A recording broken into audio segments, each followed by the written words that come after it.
If you've ever wondered what the heck you actually said at the end of that party, or wanted a do-over button for those cringe-worthy encounters, then you've experienced what we call the joy of awkwardness. I'm Mendy. And I'm Bree. And we're here to celebrate the awkward. Embrace the awkward. And remind you of one important thing. You may be awkward, but you're definitely not alone. Well, that was awkward. Hi, Mendy. Hi, Bree. I really want to hear your awkward stories from this week. I know you have some. I have two super nerdy awkward stories. They're not very funny, but they are very awkward. Bring it. Number one is, just this morning, my computer broke. No. Yeah, I rolled a chair over it. Bree. I was trying to connect it to our whole sound system, and I didn't realize that it was where it was, and I rolled a chair over it. Now I am noticing that your rug is Mac laptop gray. It is Mac laptop gray. It was camouflaged. Yeah. So anyway, that kind of stinks. So now I have these lines going right through the middle of my screen. But that's okay. I'm fine. She's fine. Fine. It looks like Tron on my computer screen. That's right. I can work with anything. The other thing that happened was this week, Jeff and I went out on a nerd date. Oh, boy. Nerd dates are the best. What'd you do? Well, typically we go to this whiskey bar and get mocktails, which is already kind of awkward. And then and we take our books and we sit by a fire and we read. Oh, nice. Sitting by a fire is such a treat. And of course we can do that at home, but it's more fun to do it somewhere else. So, and to pay to do it, that's always fun. Yes. But that's not what we did. We went to a bookstore, one of my favorite used bookstores in town, which is Blue Whale Books. Do you ever go there? Yes. And so we were looking at the books, and I was like, I can't remember if I've read this book before. So I got on Goodreads, but I didn't have my glasses on. So I was kind of squinting to read it, and I saw this review of this book that I was looking at, and I was like, oh my God, this review looks so good of this book. This is definitely the book that I want to get. And then I looked again, and I realized that I had written the review. Oh, Bree. Bree. This is a stellar review. It's genius. It's so well worded and such vivid vocabulary and descriptive details. But I'm glad that I realized that before I bought the book again. What was the book? I think it was called August Blue. I mean, that's the thing is I actually read it on my Kindle. Oh. So the thing about reading something on your Kindle is that you can't see the cover of it. Oh. And you don't see the title of it. So there are all these books that I read on my Kindle, and I don't know what they are because I only look at the title when I'm purchasing the book, and after that I never look at it again. We actually did the same thing with a TV show the other night, a historical fiction series, and we started watching it, and we were like, this all looks really familiar. And I'm like, I remember the Empress's dress in this scene. So, yeah, we backed out of that. I guess it wasn't memorable enough. It happens. It's a danger. But at least you didn't write a review and then think, oh, this review is brilliant. I love those little private awkward moments where you just kind of look around. You're like, nobody saw that, right? Right. Yeah, nobody witnessed this happen. So now I'm broadcasting it for the whole world to know. How about you, Mendy? Did you have any awkward moments from this week? Oh, so many. But related to your last one, Gabe and I did a little date last night that we really didn't expect to do. We're very much homebodies. He plays music a lot out and about. I'm doing performance stuff out and about. So we rarely go out to see other people do things because we're tired and it's getting dark so early. But last night, it was a friend's birthday, and we were like, let's go outside. We can do it. We can get off this couch. We could do it. And we felt really awkward just going out in public, but we got there and we overcame it and we had a fabulous time. Oh, good. Yeah, I'm so was proud of you. Yeah, it's a story of pushing through the awkward. And then we came back home and we were like, we did it. We went outside. And then there was an awkward moment at the party. Somebody farted on the dance floor, Bree. Was it you, Mendy? Not this time. Maybe next time. Those are very Mendy awkward moments. Indeed. I am also very, very excited to share with you the awkward moment from a listener this week. I am too. I love it when you bring me stories. So, Mendy, this is a call-in story, but it's an extra long call-in story. Oh, good. Because our caller clearly is Gen Z. Okay. I know this from the context of the story, but I also know this because she figured a workaround with our SpeakPipe thing. Ooh, what's that? So SpeakPipe is what people usually use to call in their stories, and it's great. And please use it. You can go to our website and leave a story for us on SpeakPipe if you have a small story or anecdote that you want to share. We love getting SpeakPipe messages from you. But this listener figured out that she could record a long message on her phone, on her voice memos, and then she emailed it to us. Oh my gosh, that's so smart. That's so smart. Listeners, you can do that too. Because then we can catch you in the impulse of wanting to send a story before you think better of it. Get home, open your laptop, and need to go to the SpeakPipe website. You can do it right then. Just follow your instincts and spill your guts. That's right. Like you can record a message for us in your car. The acoustics are great in your car. Yeah, even if it's a message of, look, I've got a really great story for you guys. Please email me at blah, blah, blah. We can email back too. Yeah. Send us a voice memo at wellthatwasawkwardpodcast@gmail.com. And we'll put the link to that in the show notes. Oh, I'm so grateful for this listener for figuring that out. And you're really going to love this story. Are you ready for it? Oh my gosh, yes. Okay, here we go. This takes place going into my junior year of high school because I was a bit of a late bloomer in like the relationship department, but it was by choice, even though I'm sure that's what all losers would say. I just found, since elementary school, I found it a little bit ridiculous that people were dating at such a young age. And I was like, well, the thing is you either get married or you're going to break up. That's what I say. You said that in a recent episode. Yes, you're going to have to break up unless you're going to get married. Yes, girl. And I just found it a little absurd that people were dating at my age, even when I was like 15. But, you know, puberty happened and hormones were pumping. And I was a theater kid. And there's a boy in a show. And as all theater boys do to all theater girls, he totally enchanted me, body and soul. Oh, a showman. Oh, Bree, have you had showmances? Oh, yeah. Have you? No. Really? No. Never. I mean, I'm flipping through the Rolodex of everything I've had. I think I'm just not into theater, guys. Yeah. You know? My first boyfriend was a showman's. It was Joel. And we were in The King and I together, and we were children. I was 11 and he was 13. Nothing happened. We just giggled. You know, it was that kind of thing. Anyway, let's see what happens with this girl who was enchanted body and soul. So we were in a play together, but we'd also known each other forever. Like we had grown up doing theater together, and I never really thought of him that way. But you know how it goes. Like I was backstage. We had our dressing tables next to each other. We made eye contact through the mirror, do our vocal warm-ups together, and I was just smitten, like hardcore. So we kind of started this huge will they, won't they thing where we're like Snapchatting a bunch, and we would like meet up outside of rehearsal and outside of the show, but it was never like a date. It was always something kind of random, like we just happened to be the only two interns working at the theater, and it's just us, or, you know, that kind of thing. And I was trying to like feel out the vibe to see if he liked me because he was a little bit older and he had just turned 18. I was about to turn 16. He was about to go off to college. So I was just like seeing if maybe he felt the same way because I really couldn't tell. Because again, I'd never done that before. Like my first kiss had only happened months before in a play that I was in with him. And it hadn't even been with him. It had actually been with another guy. And my first kiss was directed by my mom. So that's an awkward story for another time. Can you imagine having your first kiss directed by your mom? Oh my gosh. That kid's going to need a lot of therapy. So I was very new to everything. And we ended up going to see a movie.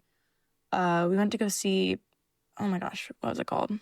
What's the one with Harry Styles where it's also like, oh, Dunkirk. It's like the war movie.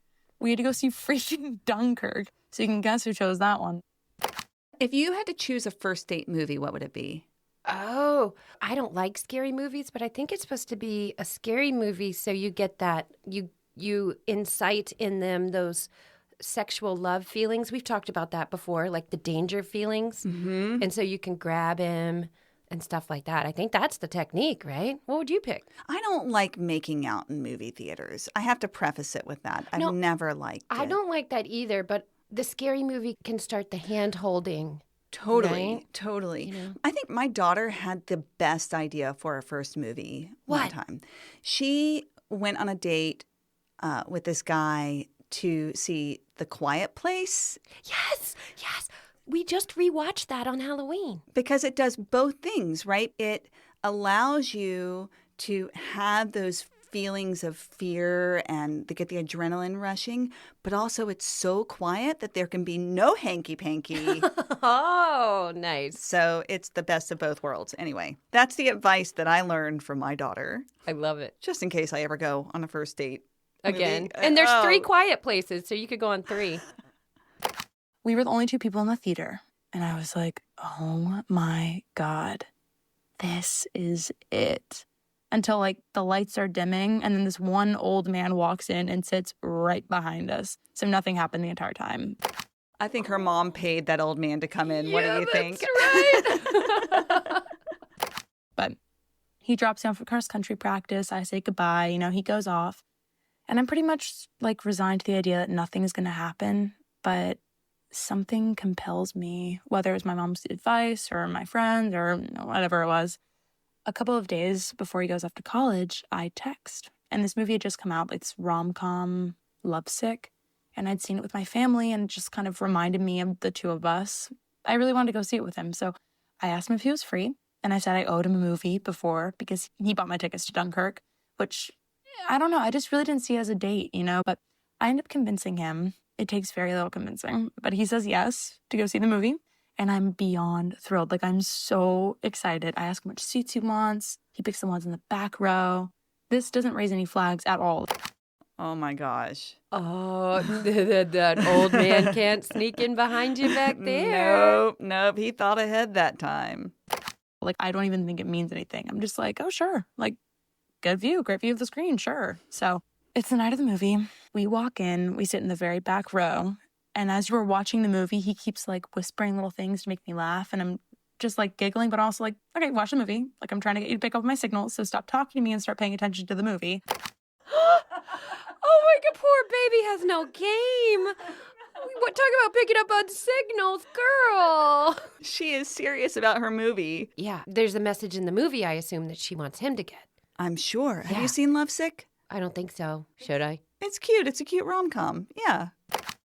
So it keeps going and he keeps looking at me. And then finally I just look at him and I'm like, what? Like, what do you want? And then he kind of, doesn't break eye contact. And then all of a sudden his face gets closer and closer and closer and closer to mine. And then finally we're face to face, nose to nose. And I say, you're missing the movie. And he goes, I don't care. And he kisses me. Oh! I got shivers when he said, I don't care. You can tell he's an actor. Exactly. What timing? And then we're just making out in the movie theater and it is lit as hell. Does she mean lit, like movie theater is lit and she doesn't care? Or is this like Gen Z? It is lit. It is off the chain. It's awesome. I think she means it like it is lit, not like it's bright in the movie theater. Right. No. Well, that figurative language is difficult for us elders when we're talking about movie theaters. Okay, thank you. It is lit as hell.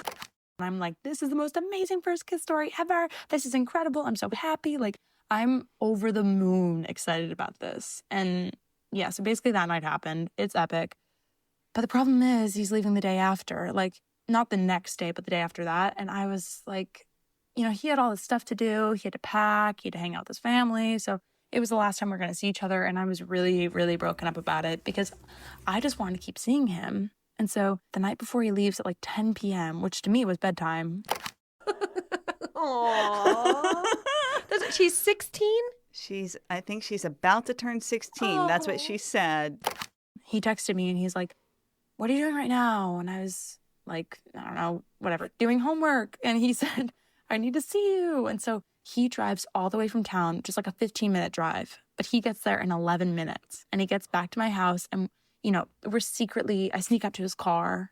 I've never done anything like that before, but we get into his car and we drive into a different little neighborhood nearby and we just kiss and kiss and kiss in the backseat all night. And it was literally like peak life for me. Like I was like living in a movie. This is the best day of my life. This is what people write books and movies and songs about. I get it now. I get why people are dating each other. This is it. Like, I'm going to be in a relationship and I'm going to marry him. But oh, baby. Yeah, Mama wasn't there to choreograph that one, was she? And also, we kissed and kissed and kissed. That sounds like something you tell your parents. Oh, I have a grandchild. I'm so happy. Yes, Daddy. Because we kissed and kissed and kissed. This is the girl, though, who was like, shh, watch the movie. That's right. So they may actually have kissed and kissed. He had to leave the next morning. So at 3 a.m., we said goodbye, and it was so dramatic. Like, we said goodbye at the car, and then I walked back up my driveway, and he stays parked in the road because, we don't want my mom to see. And then I'm, like, walking into my driveway, and I can't believe I just said goodbye to him. And so then I, having watched a lot of rom-coms in my time, I know I had to do something. So I run back. He's, standing by the car. His head is in his hands, He looks totally distraught, and I run back. And I run into his arms and we hug and we kiss. And he's like, come visit me in New York. And I'm like, I'm going to come visit you. And so he goes into his car and he drives away. And can I just say, one advantage of theater kids is they know how to make a scene. That's right. With his head in his hands in the car. She's running back to him. This is my cue to turn and run back into his arms. That's right. And hug and kiss. And the next day, I'm reeling. I'm telling all of my friends at school about it. That night, actually, my mom even caught me. She picked up on whatever signs. I don't think I was very good at hiding it. But I walked back into the house, and she was awake. And, at first, I was kind of like, oh, God, I'm busted. But then I was like, I have to tell you about everything that just happened. It was crazy. So, yeah, I'm just super excited. And then he starts school in New York, and we keep Snapchatting. But, he's really busy with New York life and, being an actor, and he wants to become a video game voice actor, and I can't distract him from that dream. So all the while, it's been a month and a half or something, and after a month, he says, I miss you. Please come visit. And I screenshotted that Snapchat because I was so excited, and because I wanted to make sure I was keeping my delusions at bay and that it actually happened. And so I tell my mom, and, she's a supporter. She also pretty much raised him. So she's like, yeah, you know what? We'll tour colleges in New York, and then you can do that. You can hit two birds with one stone. You can hang out with him and we'll make it happen. And I'm over the moon. I tell him, I'm coming up to visit you. He's like, oh my God, I can't wait. It's going to be so much fun. It's amazing. And then as weeks go by, he starts not texting as much. And he starts not Snapchatting. And he's being super dry. He's leaving me on open. And I'm like, what's going on? My amazing love affair. But I don't read too much into it. I'm like, whatever. He's in college. I'm going to go visit him. Uh-oh. I don't think it's because he's up for the role of Mario in Mario Kart. So any red flags for you here, Mendy? Oh, bunches of red flags, including what's with the Snapchat. I don't get why people Snapchat. Boys invented Snapchat. So there's no receipts that he once professed his love. Well, at least she saved the Snapchat. Yes, although I've heard you can't do that anymore. You can't screenshot it anymore. Does anybody use Snapchat anymore? I don't know. Obviously, when we're back together, we're going to be in love. He's going to confess his love to me. We're going to start dating. It's going to be amazing. I was like, okay, how can I make sure I'm prepared as I can be for this moment? So we decide to meet at a cafe before we go out, and we choose the one right underneath my hotel. And I'm like, okay, I need to make sure I look really cool and nonchalant. So the coolest way to be is to show up late. And I'm going to show up 5 minutes late, which to me, is unthinkable, right? I'm 5 minutes early to everything. So 5 minutes late, I'm like, oh, he'll definitely get the picture then. I hate being late too. Although I will say the one exception to a place where it is rude to be early is at someone's house. Right. Not absolutely. Cool. Unless you were invited to be there early to help set up. Yes, unless you're ready to work. Which is my favorite thing to do at a party, honestly. I'm 5 minutes early to everything. So 5 minutes late, I'm like, oh, he'll definitely get the picture then. I'll look so cool. But just in case he gets there after I do, somehow he's more than 5 minutes late to this, I'm going to have a backup plan. So I decide to carry a book with me so that I could have my book out and I could be reading. And then my plan was, as I was reading, I'd be so engrossed in the book, so studious, so cool, that when he walked in, I wouldn't even look up. And then he would have to come over to me and say hi. And then it'd be like, I would have all the power. So I was very excited with this idea. But then, of course, the next question is, what book do you bring to make yourself look cool, studious, educated, womanly? And I knew just the book. I knew the book had to be I Am Malala, because I was a young woman just like Malala. And just like Malala, I was taking on a really brave feat. I love it. I just recently did this on the airplane trip. Oh, you did? Yeah, well, I actually brought, I brought all my activities, all my word activities, but I actually brought a novel that I have in French. Mm-hmm. And I am reading it so that I get better at my French, especially my content area vocabulary. Right. But I definitely whipped it out on the airplane, just so, To look cool. Yeah, cool in French. So I brought the book with me. I put it in my Brandy Melville pleather backpack, and I donned my 5-inch suede heels my mom let me borrow. And I went down to the cafe 5 minutes late. I was even I was too early, so I'd, stand in the hotel lobby for 3 minutes and then go over. And I walk in and he's nowhere. And I'm like, okay, it's okay. That's what I prepared for. So I go over, there are 2 doors. There's the main entrance and a side door. And I walk over to the side door because I'm like, it'll be a little bit in the background. You'll have to kind of look for me a little bit. It's another power play. It's all about power. So I sit down. I order a cappuccino, very mature, very classy. And I start reading. I hadn't started reading I Am Malala. I've actually never read it, but I had to make it look like I'd already read some of it because there's nothing more embarrassing than starting a book in public. So I just kind of skipped the middle, far enough forward so it didn't look like I didn't just flip to the middle, It looked like I was in a random place and just in the beginning, middle, So I started reading, and I'm reading the same sentence over and over and over and over again. And, every time the main door kind of opens, there's a little bell that rings, and I don't look up. So I'm sitting by the side door, and every time I hear the front door ring, I don't look up. I keep focusing, keep focusing, keep focusing. And then no one's coming over. And then all of a sudden this side door opens for the first time right next to me. And I'm just so caught off guard. I look up and it's him. He's standing right there. And I was like, fuck. Okay. So already my plan is freaking over. But you know what? I still look cool. I'm wearing my heels. I have a pleather backpack. And I'm reading Malala. I got Malala on my side. I can do this. So I kind of stand up to go hug him. And he sits down immediately. Oh. That is not cool. No. He came in stage right, and he was supposed to come in stage left. You can tell he's not acting for the theater anymore, and he's doing his video game acting. That's right. No hug, no nothing.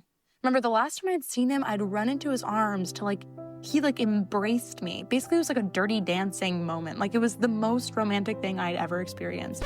And the next thing I know, he's sitting down so we can avoid hugging. So immediately I'm like, okay, we're off to a rough start. But I got this, I'm all about improv. I'm all about thinking on my feet. I'm a theater kid. I got this. So, I'm like, where do you want to go? Can I get you anything? He's like, yeah. I was thinking we can go to this restaurant in Brooklyn. I'm like, already, Brooklyn. Fuck, that's so cool. And he's like, do you think we can invite?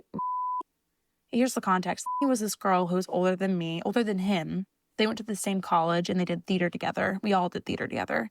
And to me, she was so old. And I knew she saw me as a baby, and I knew she had a crush on him. What? He's asking if another girl can go with them? A girl that they both know has a crush on him. He's inviting an arch female? Yes. Oh, I feel Dana flaring up already. I was so, frustrated when I heard that. I already knew that there's something off. So I'm like, oh my God, yeah, of course. Sure. I can't say no. I can't stand up for myself. It was my first time. I'd never been on a real date before, ever.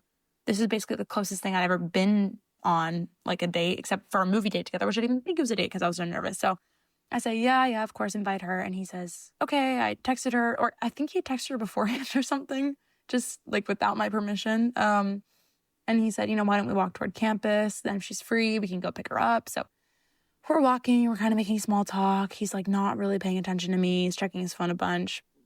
And then we're really close to campus and he goes like, fuck.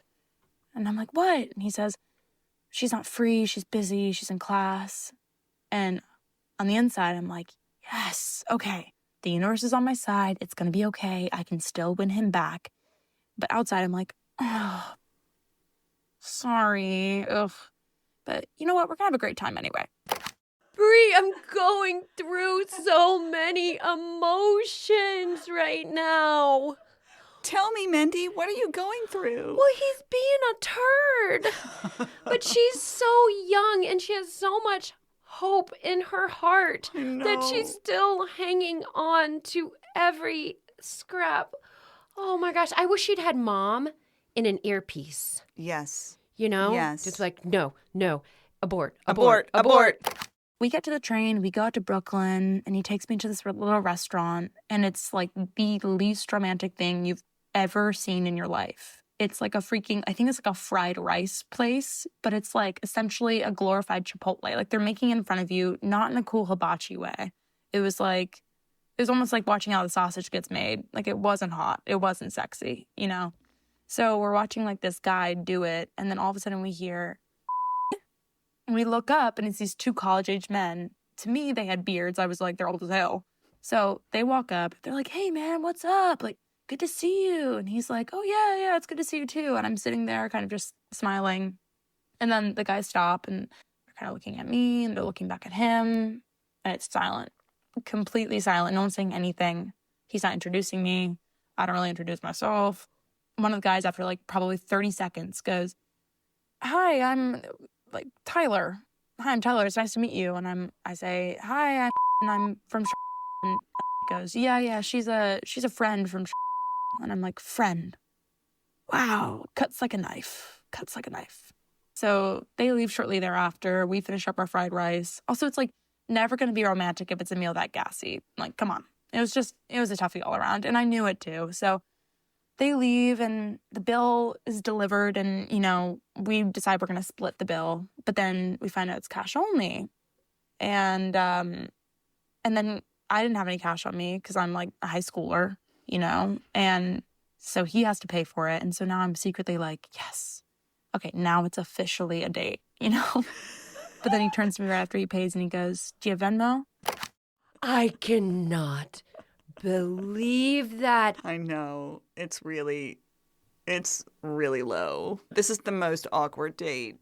Oh my God, do you have Venmo? This stinker is gonna, in that moment, make her pay. I know. So we'll see what happens. I did not have Venmo, but my first Venmo transaction to this day is that date. So I paid him. I just said dinner, no emojis, no exclamation point. And we went home and, he made fun of me, not in a flirty way, like in an you're an idiot way for not knowing this actor that was in like the Transformers or something. And then I got back to my hotel. I think he literally like high-fived me goodnight or something like that. He like shook my hand goodnight. And I went up to my bedroom and I had packed a condom in my bag. Like I thought this was going to be like a thing where I was out all night long, I told my mom and she was like, don't be out too late, but have a good time, do whatever you want to do. But she was out later than I was. Like, I got back. She wasn't there. I was like, oh, great. Like, great. I took a shower. I was sobbing in the shower. My mom gets back. I'm like a wreck on my bed, just like absolutely sobbing.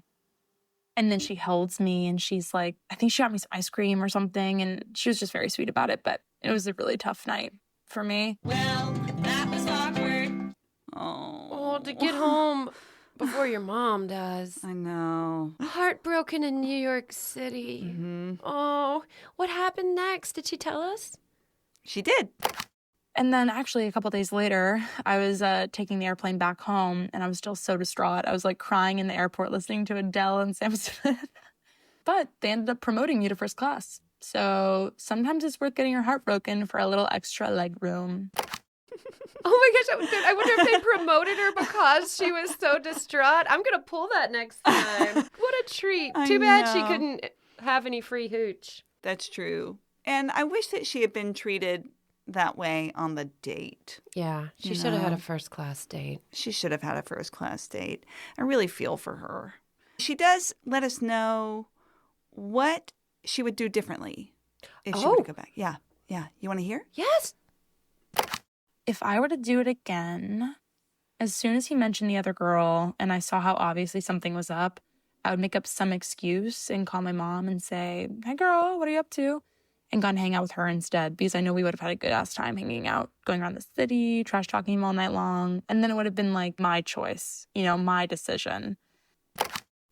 Yeah. Yeah, absolutely. But this is her first love, and she's so, so, so young. And over those months or weeks of them being apart, she built it up as this as something epic. different. So you have Epic love. Yes, and you have to re-see it, and it is so hard to do that in the moment.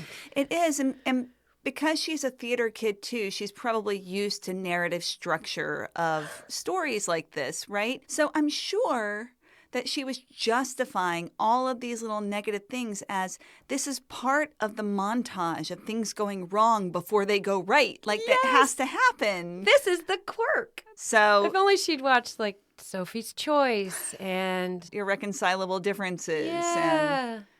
falling down. That's right. Dunkirk. Maybe watch Dunkirk again. Does she have any advice for other people who are going through a similar situation, Bree? Yeah, she does. Here it is. And then advice for someone going through the same thing. My gut instinct is to say that no theater boy is worth it, but that's not nice. And it's not entirely true, although it's mostly true.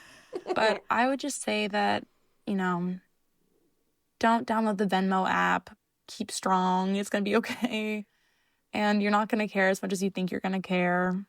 I actually ended up writing a letter to him, like later that year. I wrote a letter, like this long one. And then I went into this area in the woods and I burned it. And it was very cathartic and very dramatic. And it really helped me feel like I could release some of the anger and some of the pain. So I guess I would just suggest that, like, if you're going to do it and you're going to go out with a theater boy, fair warning, but be prepared for a theatrical ending. She's learned her lesson. She did. I love that story so much. I do too. I feel for her just that age. 16. And for him to have treated her so horribly. I know. I keep thinking, first of all, I'm totally on her side for this, right? Yeah. But I also am thinking this is an 18-year-old boy living in New York City for the first time, trying to navigate his own stuff. And the boys are always developing behind the girls. Like his prefrontal cortex still had a few years to go. That's right. That executive functioning. That's right. So I don't want to awfulize him, but I do think that this was a terrible experience for this poor girl. How would you rate this one, Bree? Just hearing her telling this story reminds me of what it was like to be, 15, 16, going through a breakup. But I'm also thinking that she was going through this in New York City. I think about what it would be like to be that young, trying to sort of navigate this city, feeling like you're completely beholden to this person that you really thought was going to fall in love with you, and now who's treating you really poorly in that moment. I gotta say, Mendy, I think it's like a 9. Oh for yeah, me. I'm an 11 on this one. It's once she went off with him, she was trapped in a way. I mean, I'm sure she's very smart. She could figure it out. But to have this, I'm sure, like rising feeling of I'm about to be broken up with, and you can't get off a train. You can't just jump off a train. Yeah. It's like she's either going to lose her virginity or get broken up with. That would have made it an 11 for me. Oh, yes. That would have made it an Yeah. 11. So I'm glad that didn't happen. Oh, you mean. Yeah. That would have made it an 11 cubed. Yeah. Mm. Anyway, I think Mama would have swooped in on that one. I think Mama would have swooped in on that one, too. That would have required way more than ice cream. Bree, is there anything you would have done differently? I mean, she had great advice, great hindsight. I mean, I'm thinking about 16-year-old me and how 16-year-old me would have handled it. And honestly, I can see myself being in a very similar situation, except that I was really, really, really hard on boys when I was a teenager. Maybe always. Let's be honest. Maybe always.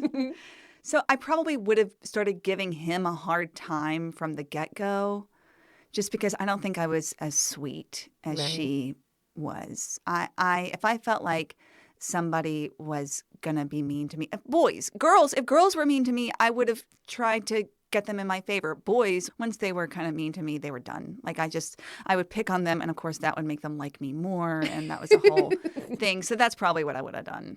Yeah. But that's not to say that, I mean, everything that she did sounds like it's totally understandable. It's just that I was a little bitchier. Yeah.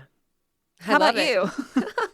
I would have done everything she did. If I were 16 and in her shoes, it actually kind of makes me tear up again. Because I think of how, like, vulnerable you are at that age. I'm just crying on the podcast again. And just having that hope in her heart and not being any wiser, not having experienced a butthole or a breakup before. So, yeah. So I love the advice that she gave. She is right on. That's what I would do now, but I totally understand how her 16-year-old was completely caught off guard and then had to go to that freaking Brooklyn beef and rice barn or whatever it was. So you do have your imaginary friend, Dana. Yes. Who is also my cousin. Yes. What would Dana do? Okay, so Dana, very similar to what our caller said she would have done, which was as soon as she found out that other person was coming along, would have been like, oh, heck no. Or, found a way, text mom, be like, hey, mom, call me or come get me, make up something. But Dana would have been from the minute that turd hustler walked in that side door and sat down without a hug or a kiss or anything, Dana would have been like, nope, absolutely not. I should be the queen of your universe right now, baby. I'm out and just gone. Look, here's this book. I haven't read it. Try it. I love that. And I actually think that we can all use a little bit of Dana in situations like that. Dana would see it coming. And you know what?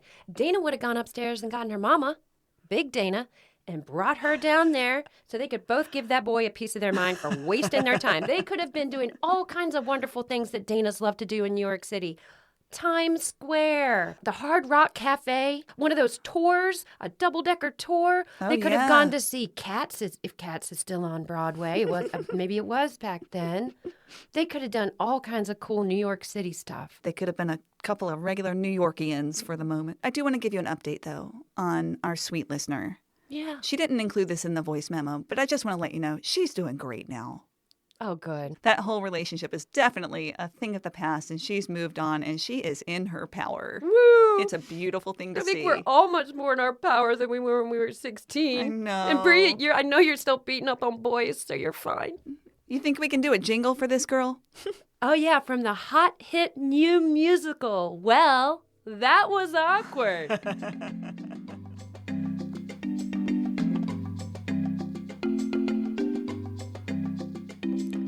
Their showmance made her feel giddy, but it fizzled when he moved to the city. Then he made her Venmo. That was shitty. Well, that was awkward. So if you think you're in a rom-com, but like Dunkirk, he dropped some bombs. Abort mission. Text your mom. Mendy, what is your favorite breakup ice cream? Cursing their bloodline. In a waffle cone. Well, that was awkward. I'm so glad to not be dating anymore. Yeah. This has been an Awkward Sage production.